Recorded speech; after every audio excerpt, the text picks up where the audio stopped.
Hello, and welcome to Bedtime Stories with Mozart. This is a podcast designed to help young ones fall asleep. As a group of youth musicians, we are passionate about exposing others to classical music. Each episode, we will read a bedtime story, followed by a short excerpt of a calming selection of classical music. So sit back, relax, and enjoy.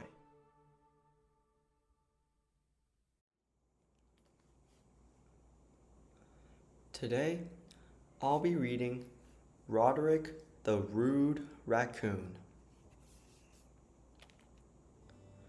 Once upon a time, in a park so green, lived a raccoon named Roderick, the rudest you've seen.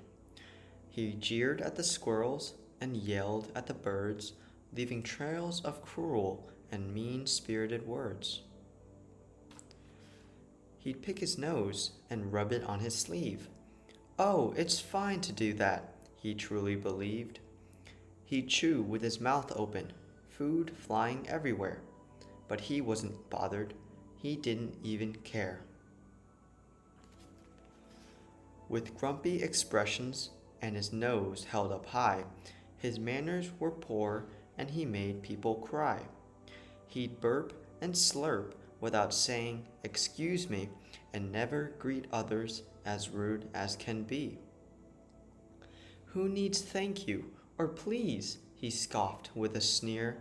Politeness is pointless, it's all insincere.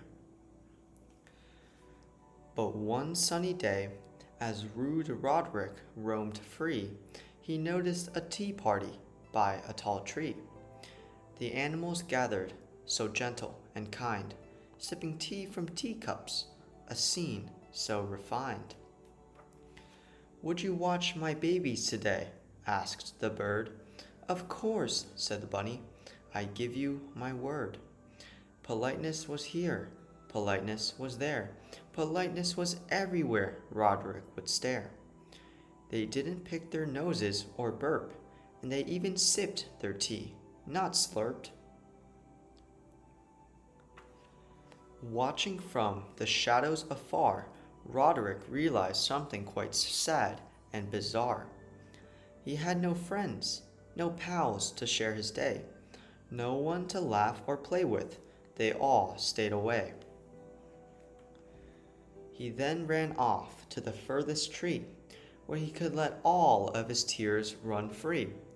Crying and bawling while rolling on the ground, everyone could hear him, everyone around. Why have I no friends? Yelled the lonely raccoon. He cried all through morning and well into noon. His crying was noisy and loud like a thunderclap, awaking the animals from their afternoon nap. This included an owl who was sitting in a tree.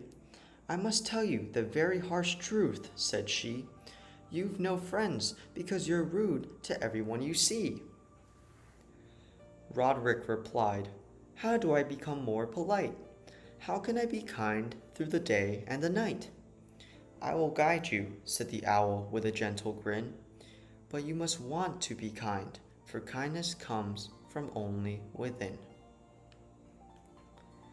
Roderick listened with care and took down some notes. He didn't want to miss any of the owl's quotes. The owl was impressed. The owl was surprised. Remember to say good morning, she strictly advised. The owl taught Roderick the magic of please, how sorry could mend and set tensions at ease. Roderick listened so closely, his heart feeling light, and something inside him began to take flight. He practiced excuse me and may I each day. He smiled at neighbors, greetings, they'd say.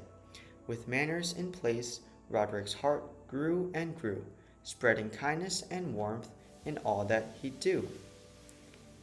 Soon, Roderick began making friends everywhere. He was very polite, as people were aware. He would say good morning and how do you do. He would say that to anyone he saw in his view. Now Roderick and his friends, by the tall tree, gathered for tea parties, happy as can be. They laughed and they chatted, their friendship so grand.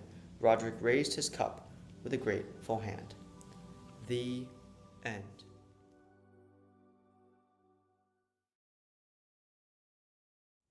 Thanks for listening. Be sure to remember to follow so you never miss an episode. Now, you'll be hearing the Prokofiev Concerto No. 1, Movement 1, performed by Alexandra.